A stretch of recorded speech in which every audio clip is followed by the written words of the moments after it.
Salut à tous, bienvenue dans cette vidéo. Aujourd'hui on se retrouve pour créer une calculatrice, ce qui est un bon exercice pour apprendre et pratiquer le DOM. Le design de l'application a déjà été fait, il manque juste à implémenter ceci en utilisant HTML, CSS et JavaScript. Donne pas plus de temps et let's get started. Comme je disais à l'introduction, le design de l'application a été fait. Merci à cette personne qui l'a fait sur Dribbble. Et puisqu'on est en train de donner des crédits, merci à toi d'être abonné à la chaîne pour recevoir du contenu par rapport à la programmation tout le temps. Et si tu n'es pas encore fait, bon, qu'est-ce que tu attends? Fais-le. HTML, CSS et JavaScript. Commençons avec le projet. Ok, on va commencer avec la structure du projet qui est assez vide en fait. Parce qu'on va juste créer une seule div qui aura la classe de notre application. Et après on va charger toute l'application, toute la calculatrice en JavaScript. Comme vous avez dit à l'introduction, on veut pratiquer le DOM dans cette vidéo aussi, c'est ce qu'on va faire. On va créer complètement la calculatrice à partir de JavaScript. Vous pouvez regarder là pour le CSS ou l'entête du HTML. On n'a rien de particulier à part les choses par défaut. On a notre CSS calculatrice.css et le CSS index.css, c'est le CSS général de la page qui est en gros juste de centrer la calculatrice, rien de plus. Parlons de la balise script qui est index.js. J'ajoute l'attribut défaire pour m'assurer que mon JavaScript est bien chargé après que tout mon HTML soit chargé. Avant ça, j'ai aussi mis ce petit lien ici qui est juste la librairie Font Awesome qui me permet d'utiliser certaines icônes. Si vous voyez ça, tout ça sont des icônes, ce X, ce moins, ce plus, divisé, plus, moins, AC, tout ça. Ce sont des icônes que j'utilise et j'utilise Font Awesome pour pouvoir l'utiliser. Ok, ça c'est tout pour le HTML. Si on passe au CSS maintenant, c'est quoi le CSS qui définit vraiment la calculatrice ici? Pour pouvoir savoir ça, il faut connaître les composants de notre calculatrice. Ce qu'on va faire, c'est venir dans éléments et vous présenter tout ça ici. Vous voyez pas dans App Calculator et je déroule ça. Vous voyez, on a cal écran qui représente tout ce qui se passe à l'écran et keyboard, cal keyboard qui est pour le clavier. Dans le cal keyboard, on a deux éléments. Un, c'est cal opération qui représente les opérations qui sont en train de se passer actuellement et cal résultat qui affiche les résultats actuels. Mais ce cal résultat, si on va aussi l'utiliser lorsqu'on est juste en train de saisir encore des nombres, c'est-à-dire lorsqu'on commence à taper là, c'est pas encore le résultat, mais c'est l'opérand actuel. On va faire 23 par exemple et ça s'affiche là dans le cal résultat. Cal opération, si je déroule pour voir ce qu'il y a à l'intérieur, c'est juste ce nombre-ci, puis un span avec une classe, pas une classe, une data call button et suivi de l'opérateur et le right operand, c'est-à-dire l'opérand de droit. Donnons notre opérand de gauche, opérand de droit et l'opérateur. J'ai fait une classe qui entoure l'opérateur ici parce que je voudrais voir que l'utilisateur puisse voir cette couleur en particulier ici. Sinon, je pourrais juste écrire tout ça normalement en texte. Ok, donc c'est tout pour la partie écran de notre calculatrice, comment elle est définie. Mais si on part dans le keyboard, c'est plus simple que ça, c'est juste une liste de boutons. Tous ces boutons ici sont définis et maintenant on utilise le CSS pour pouvoir les positionner comme ils sont. C'est juste un grid. Ok, le CSS n'est pas très compliqué, donc je ne vais pas prendre trop de temps pour vous expliquer. Mais si vous avez des questions, n'hésitez pas à les poser sur Google ou dans les commentaires. On commence avec étoile, étoile before et étoile after pour faire box sizing, border box. Ça, c'est une propriété qu'on utilise juste pour faire sûr que tous les éléments se limitent à la taille de bordure. Juste, c'est-à-dire lorsque vous ajoutez des padding, des margins, tout ça, que ça n'affecte pas en fait la grandeur d'une boîte. La calculatrice en elle-même, on va définir la propriété width, fit content, c'est-à-dire que la largeur va juste être appropriée à tout le contenu qui est à l'intérieur. Background color, on a une couleur. Box shadow, on a un pixel vers la gauche, un pixel vers le bas, c'est un pixel d'épaisseur ou de blur et une couleur. Border radius, 28 pixels, overflow, hidden, c'est-à-dire si un élément dépasse la bordure de la calculatrice, on veut le cacher, on veut pas le voir. Maintenant, calculatrice écran, ça c'est la partie écran et la partie écran cal résultat. Donc c'est la première partie qu'on veut voir. Après la partie du keyboard, elle est par la suite. La partie de l'écran, qu'est-ce qu'on fait? On a juste le largeur, le padding, on fait display flex avec ce qui vient avec, c'est-à-dire direction colonne, justify content flex end, gap, c'est-à-dire l'espace entre nos différentes colonnes à 3.120 rm qui correspond normalement à 5 pixels si notre fond est à 16 pixels, mais puisque notre fond a 20 pixels, ça va correspondre à ça en fait. Deuxième là, on va venir à calculator cal element cal résultat, parce que si vous vous rappelez bien, notre calculatrice calque écran, cal résultat. Là, ce sont des classes, je suis en train de pointer à l'ID, mais normalement c'est des classes. Moi, zoomer un peu cette partie ici, je fais c'est plus visible. Et donc, vous voyez cal résultat, cal keyboard, ce sont des classes que j'utilise. Maintenant, allez tour à tour pour vous expliquer les classes CSS que vous connaissez déjà, c'est pas vraiment effectif. Donc, je vais se dérouler là et vous permettre de mettre pause à la vidéo pour lire en fait. Maintenant, on pour keyboard. Comme j'ai dit, on utilise grid et tout ce qui vient avec. Tous les boutons, on leur donne un style défini. On leur donne un comportement lorsque c'est survolé, c'est-à-dire on change juste le background. Et après, on veut définir quelque chose de spécial pour le bouton égal, parce que je voulais prendre plus d'espace que normalement. Il définit donc grid column 3 suspend 2. Font size, pareil aussi, il est unique comparé aux autres. Si on vient regarder ça, c'est pour ça que c'est égal si lui prend 2 espaces, contrairement aux autres. Là maintenant, j'ai fait des sélecteurs par rapport aux attributs, c'est-à-dire peu importe l'élément qui a l'attribut data cal bouton qui contient OP, c'est-à-dire c'est que c'est un bouton opérateur, je vais définir cette couleur-ci. Maintenant, je regarde ça, je sais pas pourquoi je l'ai défini deux fois. J'imagine que j'essayais de changer ça à N là pour définir un style différent pour les nombres, mais après j'ai laissé ça. Donc, on va le retirer, ça va rien changer. Et c'est tout pour notre calculatrice CSS. Comme je l'ai dit, vous pouvez mettre pause à la vidéo pour voir plus à lire. Sinon, on passe aux choses sérieuses, le JavaScript. Index.js. Grandement, on a 210 lignes, qui n'est pas beaucoup de code pour créer quelque chose comme ça. Et on va constater directement 3 lignes particulières. Tout le reste de code est comblé à l'intérieur là. On va l'expliquer en fonction. On va l'expliquer en avançant. Donc, premièrement, on va avoir cette variable ici, let calculator. Je suis en train de définir ma calculatrice et je vais définir ça en appelant cette classe new calculator et je le passe l'ID de ma calculatrice. Cet ID ici que j'avais donné. C'est pour ça bien qu'on veut se défaire ici pour m'assurer que lorsque je vais passer ce ID à mon JavaScript, il va pouvoir le trouver parce que ça a déjà été initialisé. Donc, c'est comme tout ce qu'on a fait pour une CSS calculatrice. On le passe juste de l'ID d'un div qui est vide. Il va se charger de créer tout le reste. Maintenant, j'ai créé une constante ici qui est juste toute la liste de nos boutons et les configurations. Vous voyez que si je survole ça, ça me donne la définition d'un bouton config qui est une liste de cet objet-ci. Chaque objet dans le bouton config a un ID, une valeur et un HTML content. Tout ça, ce sont des chaînes de caractères. l'ID, c'est ce que j'utilise pour identifier le bouton spécialement, bien sûr. Et vous voyez comment j'utilise ce ID ici, c'est en le mettant ici, en fait, dans cet attribut-ci, datacal bouton. Je n'utilise pas vraiment la propriété ID en même, parce que ça ne va pas vraiment être utilisé dans ce cas-ci. J'utilise cette propriété spéciale, ce qu'on vient juste d'utiliser. Là, si vous vous rappelez, datacal bouton, et changer les couleurs pour les boutons qui contiennent OP. C'est-à-dire que tous les opérateurs, leur ID comprennent ce OP-ci. Vous voyez, OP substrat, OP add, et etc.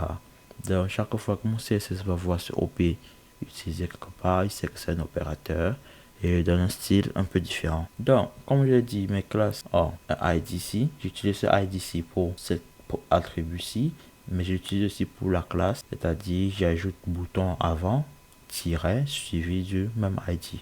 Vous voyez N1, c'est ça ici N1, mais j'ai ajouté un bouton avant. Un opérateur aussi OP plus minus, j'ajoute un bouton avant et j'ajoute OP plus minus. C'est la même chose, donc j'utilise ID pour cet attribut et pour les classes. Lorsqu'on revient à mon index, on regarde quoi d'autre. La valeur du bouton, c'est la valeur que je vais utiliser lorsque je fais mes calculs en arrière.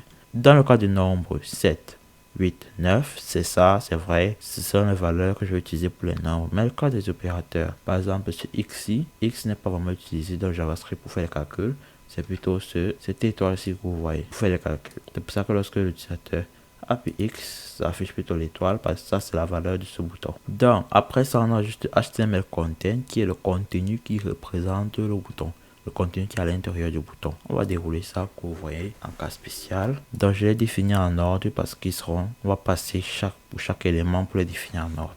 On voit, on a 7, 8, 9 et multiply pour multiplier. C'est que ça fait ici 7, 8, 9 et pour multiplier. Donc je les définis en ordre parce qu'ils seront initialisés en ordre. Donc maintenant le contenu pour le bouton HTML Content, j'utilise pour le contenu du bouton contenu HTML, j'utilise juste cette icône ici qui vient de Font Awesome que j'ai mentionné tout à l'heure, qui est 7. Je pourrais utiliser un nombre même pour digiter ces 7, mais pourquoi pas. Si je viens par exemple, si je change ça à C, j'enregistre, vous voyez que si je viens actualiser là, 7 est devenu maintenant C. C'est vraiment ce qui s'affiche dans ce bouton-ci, qui est dans le HTML Content. On va retourner là, encore de pareil encore normal. Donc c'est juste ça en fait. On définit tous nos boutons en avance et on va pouvoir les utiliser tout à l'heure pour initialiser. Donc maintenant lorsqu'on utilise la calculatrice là, qu'est-ce qui se passe en arrière? Voyons voir ça. Voici toutes nos fonctions qu'on a. On a ces attributs-ci, bouton qui sera la liste de nos boutons, calculator élément qui va représenter la calculatrice en elle-même, keyboard qui réfère au clavier de notre calculatrice, opération élément qui réfère à la partie des opérations, c'est-à-dire ceci, cette partie-ci qui affiche les opérations. Et il y en a un dernier qui est résultat élément, je vous ai présenté ça tout à l'heure, qui est pour les résultats. Maintenant, pour la partie des calculs, on a left operand, right operand, current operand, j'ai jamais utilisé ça, on peut le retirer. Donc, on a left operand, c'est-à-dire l'opérand de gauche, l'opérand de droite, l'opération ou l'opérateur et le résultat. Maintenant, comment on initialise notre calculatrice? C'est-à-dire, lorsque l'utilisateur nous passe cet ID ici, on vient dans la fonction calcul constructor pour construire en fait l'élément. Ce qu'on va faire avec cet ID, c'est que on va faire un document .getElementById qui en gros permet de prendre un élément grâce à son ID. On passe l'exact ID que l'utilisateur nous a passé et on vérifie ça. En même temps, en fait, si cet élément-ci n'est pas défini, c'est-à-dire que l'ID que l'utilisateur nous a passé n'est pas bon et qu'on ne peut pas trouver un élément, ce qu'on va faire, c'est lancer une erreur. Unable to initialize calculator. No element with ID. On passe l'ID que l'utilisateur nous a passé. Found. Juste pour dire qu'on ne pouvait pas initialiser la calculatrice. Aucun élément with l'ID que l'utilisateur nous a passé n'a été trouvé. Donc si je reviens là pour vous montrer ce que ça fait exactement rapidement, on va ajouter juste un S là en inscrit.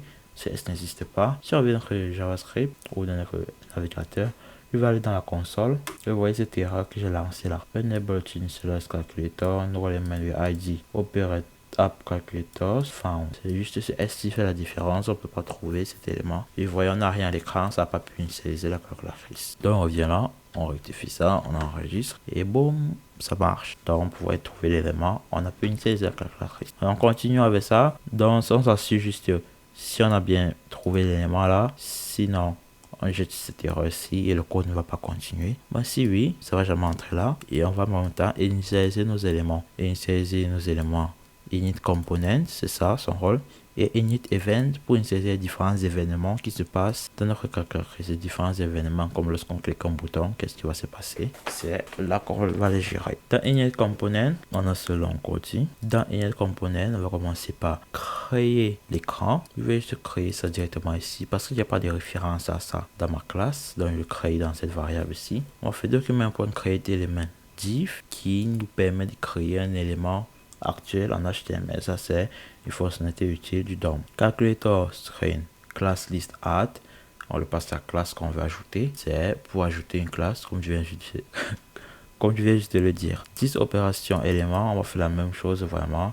On crée l'élément, on ajoute l'ID, on ajoute la classe. Le résultat, on crée l'élément, ID, classe. Après maintenant, ces deux éléments qu'on vient de créer ici, on les ajoute à notre écran qu'on a créé plus tôt. Parce que comme vous savez, notre écran se constitue de l'opération puis du résultat. On va faire la même chose pour le clavier. Le clavier contiendra tous nos boutons. Donc on veut le créer en avant, même chose. On crée le div, on ajoute l'ID, on ajoute la classe. Après, on va ajouter append child là. Donc on va ajouter notre écran à la calculatrice en elle-même. Et on va ajouter notre clavier à la calculatrice en elle-même.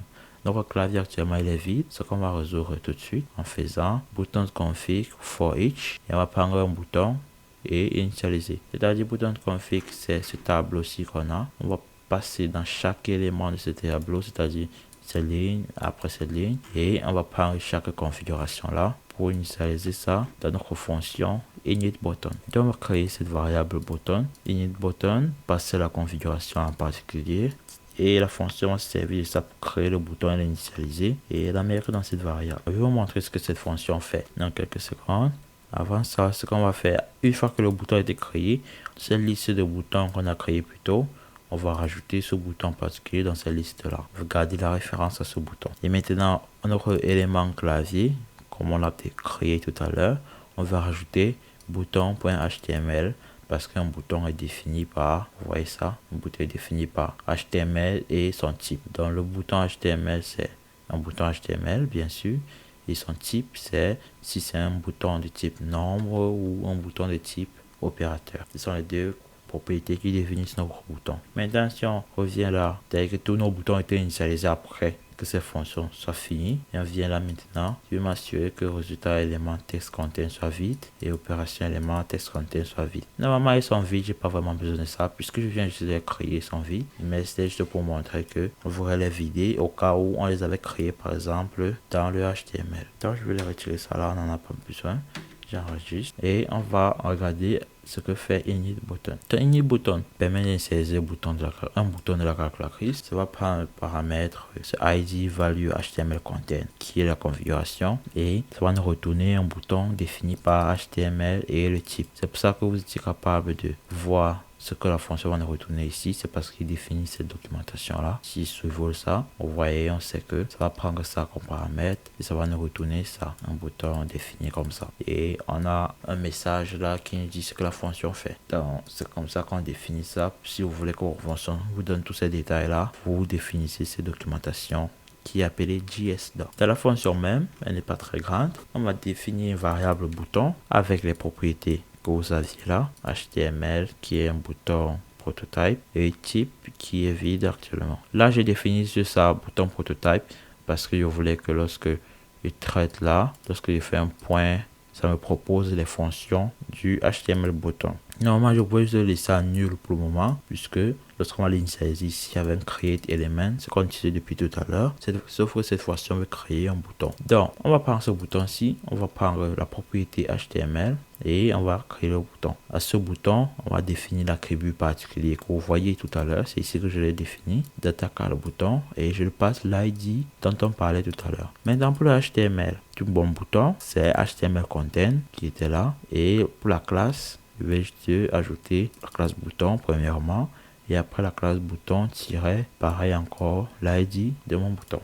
Et c'est comme ça qu'on a déjà notre élément HTML défini. Ce qui est du type maintenant, on va faire une petite condition. Si config ID include OP, c'est-à-dire que notre ID contient OP, on sait que c'est un opérateur, donc on va définir bouton.type en opérateur. Mais sinon, si cette configuration inclut plutôt N- on va définir ça comme un bouton numérique. C'est cool. Là, on a défini nos deux éléments. Tout ce qu'il nous reste à faire, c'est initialiser ce qui se passe lorsqu'on clique sur un bouton. Tout ce que je vais faire là, c'est lorsque je clique sur un bouton, je vais prendre l'événement du clic, je vais annuler d'abord le défaut. Peu importe ce que le navigateur fait par défaut, je vais l'annuler d'abord parce que souvent ça peut prendre ça comme un bouton submit.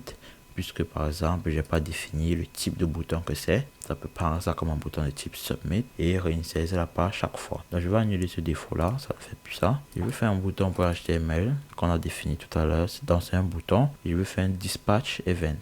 Dispatch event nous permet de lancer, de dispatcher un événement dans cet élément HTML-ci. Maintenant, puisque cet élément HTML appartient à un parent, normalement le parent va recevoir ce même élément. C'est-à-dire lorsque je clique sur ce bouton-ci, normalement ça veut dire aussi que j'ai cliqué sur le clavier parce que le clavier contient le bouton. Et ça veut dire la même chose que j'ai cliqué sur la calculatrice entière parce que la calculatrice contient le clavier. C'est la même chose que si je gifle, mauvais exemple, c'est pas pourquoi je suis allé directement là. Si je tape la main de quelqu'un, j'ai tapé son doigt par exemple et ça revient à ce que j'ai tapé sa main et ça revient à ce que je lui ai tapé en entier parce que tout ça fait partie de lui. Donc c'est un peu la même chose là. Je vais faire un dispatch event, new custom event. C'est un événement custom, donc c'est les événements que vous pouvez utiliser vous-même lorsque vous voulez définir un événement qui n'est pas unique à JavaScript, mais qui est customisé en fait. Donc, l'événement, comment je vais l'appeler? Je vais juste l'appeler par le bouton .type. Et les boutons .type, on les a définis tout à l'heure. Donc, c'est-à-dire que lorsque un bouton de type numérique a été cliqué, ça va lancer l'événement bouton numérique. Lorsqu'un bouton de type opérateur a été cliqué, ça va lancer un événement bouton opérateur. Maintenant, lorsqu'on prend cet événement-là, on va faire bubbles true pour que ça fasse exactement ce que je vous expliquais tout à l'heure, pour que ça remonte aux parents. Mais si je mettais un false là, ça va dire que JavaScript va arrêter ça directement dans ce bouton-là. C'est-à-dire que lorsque je clique sur ce 9 là, l'événement va rester sur ce bouton et le clavier ne va pas savoir qu'on a cliqué sur lui aussi. C'est ça que c'est cette propriété bubbles. Et le détail de mon événement en fait. Qu'est-ce qu'il va envoyer dans cet événement? Et je vais juste passer toute la configuration qui va être passée lorsque j'ai initialisé mon bouton. C'est-à-dire ça va contenir ID, valeur et HTML content. Je vais l'utiliser plus tard pour créer certaines choses. Ok, c'est tout ce qu'on fait dans notre display-ci. Vous voyez, lorsqu'on lance cet événement-ci, c'est pour que plus tard on puisse utiliser @eventListener comme on l'a fait tout à l'heure ici. Sauf que lui, on faisait .click. Un click, c'est un événement par défaut de JavaScript. Mais tout à l'heure, on va pouvoir faire @eventListener suivi de notre bouton opérateur ou bouton numérique pour suivre cet événement-ci parce qu'on s'attend que lorsqu'un bouton est cliqué, cet événement soit lancé. Je vous l'ai expliqué juste avant qu'on entre dans la fonction parce qu'on vient de finir avec init_button qui fait dans la fin de notre init component. Donc on revient ici dans notre constructeur et on passe à init event pour faire exactement ce que je viens de dire. On va faire keyboard élément puisqu'on sait que cliquer un bouton qui est dans le clavier, l'événement sera lancé exactement aussi dans le clavier. Donc on va ajouter l'événement listener et bouton numérique comme je vous dit, bouton opérateur. Chaque fois qu'un événement bouton numérique est lancé, ce qu'on va faire, c'est prendre cet événement-là et le passer en fonction en numérique button click. C'est-à-dire que on veut passer, on a une fonction en particulier qui gère tous les boutons numériques qui ont été cliqués. On a une fonction qui gère aussi tous les opérateurs qui ont été cliqués. C'est comme ça que on sait ce qu'il faut faire lorsque c'est un numérique qui est écrit ou lorsque c'est un opérateur. Vous voyez, c'est deux comportements différents. Et voilà. Donc maintenant, qu'est-ce qui se passe? C'est vraiment ça qui gère toute la calculatrice lorsqu'un numérique est cliqué ou lorsqu'un opérateur est cliqué. Donc, avec cette fonction-ci, vous savez ce que ça fait. Le constructeur, on a fini avec ça. On a ajouté une série de nos événements. Maintenant, tout ce que l'application fait, c'est juste d'attendre que les événements soient déclenchés. Lorsqu'un événement numérique est déclenché, par exemple, lorsque je clique sur un numérique, si je viens là, je déroule, vous voyez ce que ça fait. Ok. Prends une petite pause de 5 secondes pour vous demander de vous abonner si vous aimez cette vidéo et que vous aimeriez voir plus de vidéos comme celle-ci dans le futur. Merci pour leur abonnement et continuons la vidéo. Dans cet événement-ci, on va faire un stop propagation parce qu'on veut plus que ça continue. Stop propagation juste dit que ne continue plus à te propager dans l'application. Puisque lorsqu'on clique un événement et qu'on a l'attribut bubbles à true, donc lorsqu'il clique sur 9, si ça se propage à tous ses parents. Donc lorsque j'ai cliqué là, le bouton lui-même, il va recevoir l'événement qui a été cliqué et ça va déclencher le bouton numérique. Ça va revenir au clavier ici et au niveau de ce clavier que je suis actuellement, je vais dire stop propagation et je veux pas que tu continues à te propager à la calculatrice et puis à la page en général parce que je veux déjà faire tout ce que j'ai à faire juste dans cet élément-ci. J'ai plus besoin que tu fasses ça en fait. Je pourrais juste laisser ça et ne rien faire, ne pas faire un stop propagation, mais je préfère juste arrêter ça là, que ce soit pas une perte de ressources de JavaScript. Donc là, on va commencer. Dispo_result élément .text content. Donc on va modifier le contenu textuel de notre écran résultat et on va rajouter eventDetail.value qui est juste exactement le detail.value qu'on l'a passé tout à l'heure. Vous vous rappelez, on a défini, c'était pas là, c'était dans init_button. On a défini cette propriété-ci detail. Ce qu'on a juste fait, c'est passer la configuration. Et la configuration, c'est qu'on a ces trois attributs-ci. ID, value et content. Donc, c'est ce qu'on est en train de faire actuellement ici. On prend l'événement et on prend le detail qu'on a défini tout à l'heure et on prend la valeur qui est à l'intérieur. Et la valeur pour un bouton numérique, c'est le bouton numérique en fait. C'est ça. Donc, la valeur .n7, c'est 7. La valeur .6, c'est 6. C'est ce qu'on est en train de faire. Maintenant, lorsqu'on a pris cette valeur et qu'on a rajouté au texte content, c'est ce que vous voyez à l'écran actuellement. Je vais initialiser ça. Lorsque j'appuie un 2, c'est rajouté à l'écran. Lorsque j'appuie un 5, c'est rajouté à l'écran. C'est juste ce que ça a fait en fait. Ça prend cette valeur-là et ça rajoute le contenu qui est déjà existant. Maintenant, on va prendre dispo_result, c'est-à-dire le résultat du calcul même, pas le résultat HTML, pas la partie ici, mais une variable qui va continue nos résultats. Et on va faire un petit calcul ici qui est pass float et de 10.element text content. C'est-à-dire qu'on va convertir le contenu textuel actuellement du result element en flottant, c'est-à-dire en élément décimal. Donc ce 25-ci, il est converti à 25 parce que là c'est une chaîne de caractères actuellement, mais il est converti en nombre 25 et il est gardé dans cette variable-ci. Il y a deux situations maintenant. Lorsque l'opération est nulle et lorsque l'opération est définie. Lorsque l'opération est nulle, c'est-à-dire qu'on n'a pas d'opération encore, donc ça c'est encore l'opérant de gauche. Mais lorsque j'ai défini une opération, plus, là c'est l'opérant de droite maintenant, vous voyez. C'est pour ça que lorsque j'ai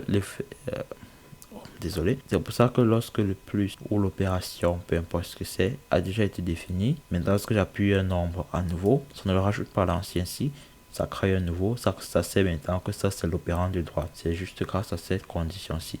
Si l'opération est nulle, c'est qu'on est encore dans l'opérant de gauche. Si l'opération n'est plus nulle, on est déjà dans l'opérant de droite. Voyons voir ce qu'on fait dans l'opérant de gauche. Assez simple aussi. On va vérifier est-ce que l'opérant de gauche est nul ou différent de nul, pardon. Est-ce que c'est différent de nul?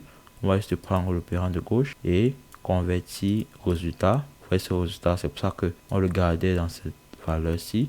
On le convertit en flottant encore et on le met dans ça. Je ne sais pas pourquoi je le convertis deux fois, puisque je l'avais déjà converti ici en haut. Donc ce que je pourrais faire, c'est juste faire 10.result et le passer là. Vous voyez, même en expliquant le code, je vois certaines choses que j'avais manqué d'optimiser. Et on a ça en fait.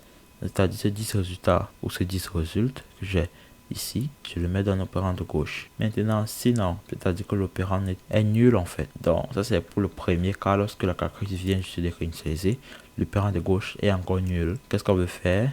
On va juste affecter cette valeur-ci. Vous voyez cette valeur qu'on venait de affecter à test content, qu'on venait de rajouter. Maintenant le cas c'est nul, on veut le convertir en float et le passer à l'opérant. Maintenant dans ce cas, on va prendre le résultat text content et le passer left operand. Donc c'est quasiment la même chose qu'on fait ici en haut, juste un peu à l'envers, et on va s'assurer que cette valeur de nul ci ne soit pas affectée à ça, parce que si je définis pas ça par exemple ici et que j'appuie 9, ça marche. Ok, donc ça c'est pour lorsque l'opération est nulle. Maintenant lorsque l'opération n'est plus nulle, c'est-à-dire l'utilisateur a choisi une opération, on veut maintenant gérer l'opérant de droite. Et c'est vraiment presque identique. On va vérifier que c'est pas nul. Encore ce pass aussi.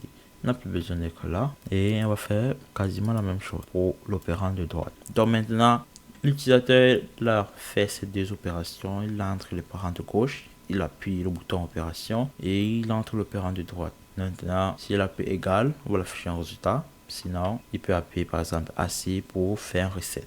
Donc c'est tout ce qu'on fait vraiment dans la partie numérique. Lorsqu'un bouton numérique est appliqué, c'est tout ce qu'on fait. Il n'y a rien de particulier en fait. Maintenant pour la partie des opérateurs. Lorsqu'un opérateur est cliqué, qu'est-ce qu'on fait? Rabaissons ça. Opérateur bouton clic, c'est-à-dire lorsqu'un opérateur est cliqué. Maintenant on a plusieurs différents types d'opérateurs. Contrairement aux boutons numériques qui sont, peu importe quel nombre c'est, si j'appuie un 1, 3, un 9, ça ne nous dit rien en fait.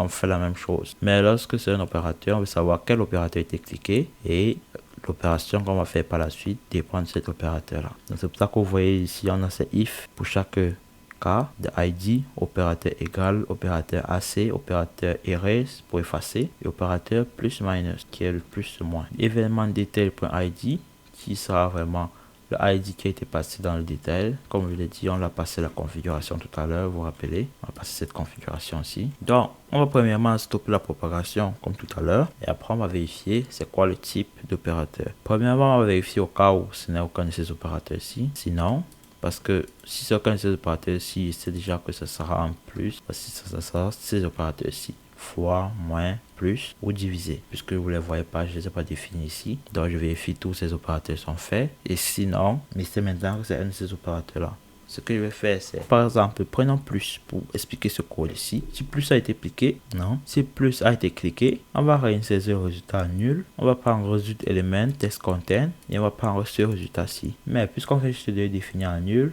c'est-à-dire que vraiment ce qu'on veut faire, c'est le mettre à vide. Pourquoi j'ai compliqué ça? Ok. Donc on le met juste à vide là. Et ce qu'on va prendre l'opération maintenant, on va définir la valeur qui a été passée. Donc, si c'était un plus qui a été cliqué, on va définir l'opération en plus. Maintenant, l'opération élément, ce qu'on va faire, c'est inner HTML. On va prendre l'opérateur de gauche suivi de ce span ici. Comme vous voyez, on avait un span spécial pour l'opération. On va définir l'opération ici à l'intérieur. C'est juste pour que l'opération ait une couleur différente dans l'écran. Donc c'est tout ce qu'on fait au cas où c'est juste un plus qui a été cliqué, une multiplication ou n'importe quoi. Donc lorsque le plus est cliqué, il va rajouter le plus à l'écran, le mettre une couleur en particulier et définir d'autres valeurs à nul en fait. Et au cas où maintenant l'utilisateur appuie égal, c'est-à-dire j'ai un 3 par exemple ici, lorsque j'appuie égal, qu'est-ce qui se passe à l'écran pour que vous voyez ces résultats? Voyons voir. Lorsque j'appuie égal, premièrement on va vérifier est-ce que l'opérateur de droite a été défini. Parce que si l'opérateur de droite n'a pas été défini, on n'a rien à faire vraiment. C'est-à-dire que si je viens reset ici, je fais 2 plus, je définis pas d'opérateur de droite, j'appuie égal, je veux rien faire en fait parce que l'utilisateur n'a pas fini dans ces nombres. Mais lorsque j'appuie un 6 égal, là ça marche plus. Une erreur dans mon code, que j'ai une situation que je n'ai pas gérée. Donc, on doit vérifier ça en fait. Parce que lorsque j'appuie égal ici, ça fait un reset variable. Ce que je ne devais pas faire si les opérations n'étaient pas définies. Si je reviens là, je vais faire monter ça. Qu'est-ce que je viens de faire? Oups, désolé, erreur technique. Je vais faire monter ça. Et j'enregistre que ça va résoudre le problème. Donc, si je reviens là, j'appuie 2 plus. Et je fais rien d'autre. J'appuie égal, ça va rien faire. Mais lorsque j'appuie 5, ça continue. Donc, qu'est-ce qu'on fait dans ce write opérand? Lorsqu'on sait que l'opérateur de droite est défini, là maintenant on peut faire le résultat, on peut calculer ça. Ce qu'on va faire premièrement, c'est prendre l'opération et changer sa valeur HTML à opérateur de gauche suivi de l'opération ou l'opérateur plus l'opérateur de droite. C'est ce que vous voyez ici, opérateur de gauche, opérateur, opérand de droite.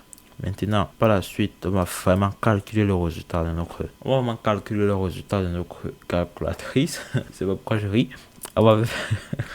Désolé. On va faire eval. Eval, c'est une fonction qui nous permet d'évaluer en fait un code de JavaScript. C'est une fonction assez puissante. Je vais vous montrer exactement ce que ça fait ici. Donc, vous voyez dans la console, si je fais 2 plus 3, ça m'affiche ce résultat, n'est-ce pas? Maintenant, si je fais un eval, et ici, je mets une fonction, comme par exemple console.log, et lui, je passe des valeurs, comme par exemple ABC. J'appuie entrée, et vous voyez, ça fait un console log. Vous pouvez faire un console log directement là, et ça va obtenir le même résultat que dans eval. Donc, eval nous permet vraiment d'évaluer un code de JavaScript comme vous voyez là. Maintenant, lorsque je fais eval et que je le passe mes calculatrices, je passe ce qui se passe dans ma calculatrice, c'est-à-dire l'utilisateur a entré un 2, 8, plus et 5. Exactement ce que je venais de faire tout à l'heure ici, 2 plus 3. Vous voyez, ça m'a donné directement 5. Maintenant, j'ai fait ce 2 plus 5 ici. J'ai fait un eval, j'appuie entrée et ça me donne un résultat en fait. C'est ça qui se passe en arrière. Maintenant, lorsque j'obtiens ce résultat-ci, je le mets dans ma variable résultat et je vais faire un résultat élément text content. C'est ce qui va afficher à l'écran maintenant. Je vais prendre ce résultat que je viens de calculer et je vais le convertir en décimal nombre 2 en fait. Je vais limiter en 2. C'est pour ça qu'on fait ces 2 zéros à la fin. Ok, donc ceci se passe lorsque vous appuyez égal. Rien de plus, et vous avez vos résultats dans vos calculs. Maintenant, pour les opérateurs en particulier, c'est-à-dire AC ou erase ou plus minus, ils sont des cas en particulier. Donc, lorsque j'appuie AC, vraiment, qu'est-ce que vous voulez faire? Si je vous demande juste, prenez quelques secondes pour réfléchir, qu'est-ce qu'on a fait? Allez-y. Ok. Maintenant, AC, on va juste cliquer AC. Ce que ça fait vraiment, ça vide toutes les valeurs. C'est tout. Je vais vous montrer ça là. On fait un reset variable qui est cette fonction. Vous voyez, je l'ai appelé ici tout à l'heure, je ne l'ai même pas expliqué, qui vraiment définit juste l'opérateur de gauche annule, l'opérateur de droite annule et l'opération annule. Donc, on réinitialise vraiment nos variables. C'est ça, cette fonction, ça son rôle. Donc, je réinitialise nos variables et après, je m'assure que je vide l'écran pour la partie opération, je vide l'écran pour la partie résultat et je mets un résultat nul. Donc, ça, c'est ce que se passe lorsque je mets AC. Lorsque je fais tout ça, en fait, AC, c'est vraiment comme si la calculatrice vient se dire que initialiser lorsque tu viens de recharger ta page. Identique. Mais lorsque j'appuie erase, c'est-à-dire effacer juste un nombre, maintenant ça dépend de quel nombre on va effacer. Si l'opération n'est pas définie, on a un cas différent que si l'opération est définie. C'est-à-dire si j'ai un 5.9, l'opération n'est pas définie. Lorsque j'appuie erase, vous voyez, ça efface l'opérand de gauche. Mais lorsque j'ai appuyé moins là, maintenant on est à l'opérand de droite, j'appuie 23. Ce que je vais effacer maintenant, ce n'est plus cet opérant-ci, mais l'opérant de droite. Et j'efface là, vous voyez, c'est effacé ce 23 là. C'est effacé entièrement le 23, c'est-à-dire que je fais une erreur quelque part. Vous voyez une situation que je n'avais pas testée, mais que je teste en vous expliquant. Donc je vais venir là, je sais que l'opération a été définie. Je vais dérouler les deux. C'est assez simple vraiment ce qu'on veut faire. Mais je vais vérifier c'est quoi l'erreur que j'ai faite. L'opération a été définie dans ce cas-là. Ok, je crois que je viens de trouver c'est quoi l'erreur que j'avais faite. Ici, j'avais vérifié l'opération de droite, bien sûr, qui n'est pas nulle, mais l'opérant de droite, je ne l'ai pas fait là. J'ai fait la même chose que l'opérant de gauche. Donc là que la vérification échouait, et ça n'entrait pas dans cette condition-ci. Si je mets là, ça devait résoudre le problème. Ça m'a pris quelques secondes pour trouver ça, mais c'est bon. Donc si je reviens là, je fais un 2 plus 32 et je fais un effacer, ça va effacer juste un nombre comme il le faut. Ok, dans effacer vraiment, qu'est-ce que ça fait? On va prendre, dans le cas où l'opération n'est pas encore définie, c'est comment juste vérifier, c'est est-ce que l'opération de gauche n'est pas nulle? Si c'est pas nul, on sait qu'on a des nombres à l'intérieur de cet opérant-ci, et en même temps vérifier si cet opérant-là, si sa largeur est supérieure à 1.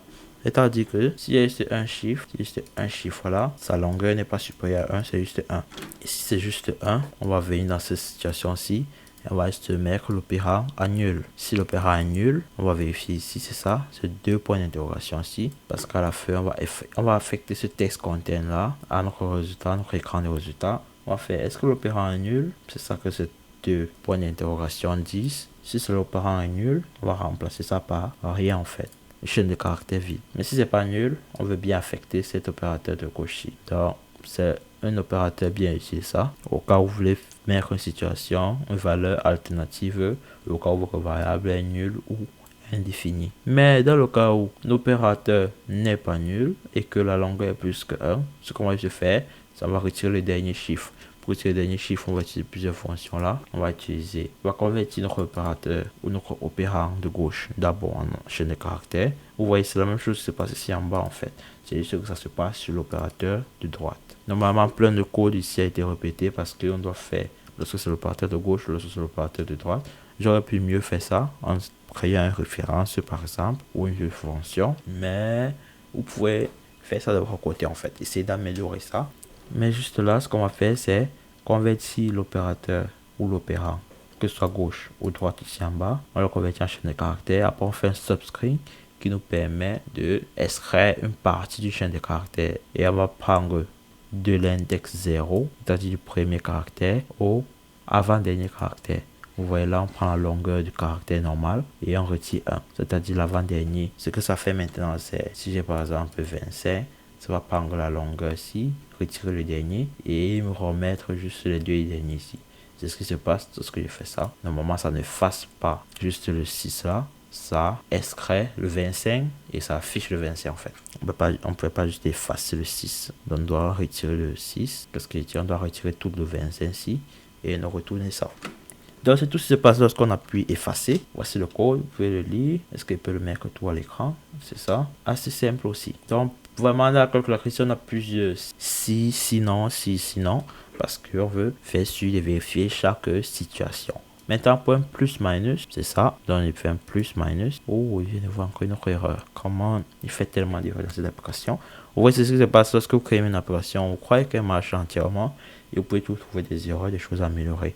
Ouais, j'ai appuyé sur plus minus ici et le chiffre est revenu. C'est-à-dire que j'ai pas défini ça quelque part. Parce que ce plus minus, il prend le résultat en fait. Et vous savez que j'ai pas augmenté, j'ai pas mis à jour le résultat dans ces éléments-ci. Et c'est vrai. Donc pour vérifier ça ou pour mettre ça à jour, s'il vient là, on va juste faire 10.result. Prends 10.left opérant. Sauf que ici, ce sera right opérant. N'oublions pas de mettre les points virgule au 2. Ok, ça devrait résoudre le problème. Testons-le. 2, 5, 3. J'efface un chiffre. J'en efface même un second. Et lorsque j'appuie le plus minus, ça ne fait plus ce que ça a fait tout à l'heure. C'est parce que si vous aviez remarqué c'était quoi l'erreur, c'est que ça n'avait pas pris en considération les deux chiffres que je viens d'effacer en fait. Et je viens juste de résoudre ça en définissant cette valeur ici à l'opérant qu'il faut. Maintenant qu'on a fait ça, on revient ici. On va vérifier le résultat. S'il est bien défini, ce qu'on va faire, c'est prendre ce résultat et le multiplier par moins 1. S'il n'est pas défini, on retourne nul. Donc, c'est ce qu'on affecte à notre résultat en fait. Donc, plus minus, c'est ça en fait. Je multiplie ce qui se trouve actuellement dans le résultat par moins 1. C'est pour ça que ça peut retirer ou rajouter le moins. Lorsqu'on multiplie par moins 1, ça fait ça. Lorsqu'on le multiplie encore, ça fait ça. Vous connaissez la maths, je suis sûr que il n'y a pas besoin de vous expliquer ça. Et pour la dernière situation, on l'a déjà expliqué, lorsque c'est juste une opération normale, plus, moins, multiplié, ça fait ce que ça fait là. Et c'est ce qu'on a pour notre calculatrice. C'est assez simple et il y a plein de choses que vous pouvez améliorer. Je vais vous donner un challenge tout de suite, c'est de faire ceci. Donc, vous voyez là, on va rabaisser tout ça. Dans la partie Init Event, on va initialiser les événements. Vous voyez, on a les événements par rapport au clavier de notre calculatrice pour le bouton numérique et le bouton opérateur. Qu'est-ce que vous en pensez maintenant de vraiment gérer lorsqu'on appuie un vrai clavier? Parce que si on revient là, normalement, j'aimerais avoir quelque chose que si j'appuie 2 sur mon clavier, que ça puisse être capable d'appuyer, de m'afficher 2 sur l'écran, de gérer le calcul en fait. Vous voyez ce que je dis? Si je sors la calculatrice de Windows, je viens là, vous voyez, je peux soit cliquer le bouton 5 ou je peux soit appuyer sur mon clavier. Et vous voyez, lorsque j'appuie sur mon clavier, regardez par exemple, je vais appuyer 9 là. Vous voyez, ça fait comme si j'ai cliqué le bouton, pourtant ma souris n'est même pas à côté. Donc on appuie 9, ça s'affiche à l'écran et en plus ça rajoute à l'écran. C'est un peu ce que c'est en train de faire et donc on a ça. Donc c'est un challenge pour vous pour ajouter cet événement là. Merci à toi d'avoir regardé la vidéo jusqu'au bout. Encore merci d'être abonné. Tu t'es abonné. Et rendez-vous aux prochaines vidéos pour plus de vidéos. Porte-toi bien et ciao. Are so clear with you. I wanna stay